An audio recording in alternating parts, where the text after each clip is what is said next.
Bismillahirrahmanirrahim. Assalamualaikum warahmatullahi wabarakatuh. Saudara-saudara memandum orang Aceh, perlu informasikan bahwa nyopeng 75.000 merupakan alat pembayaran yang sah, legal tender sesuai dengan undang-undang.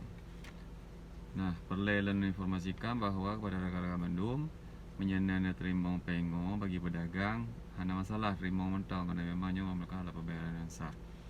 Namun perlu informasikan bahwa penyo dicetak edisi khusus sehubungan dengan 75 tahun kemerdekaan RI pada tahun 2020. Ya, jadi di sampingnya pengo bisa jut untuk tak koleksi karena dia merupakan cetakan khusus hanya sekali cetak, dan yang kedua sebagai alat pembayaran yang sah, dan yang kedua bagi bagian lajang mandum yang mungkin kena pakai ke mahal je cik no, kerana dia edisi khusus susah didapat. Dan yang keempat, kerana nyo gato puasa dan sihat ke orang raya baik tua tukarnya kerana kemun.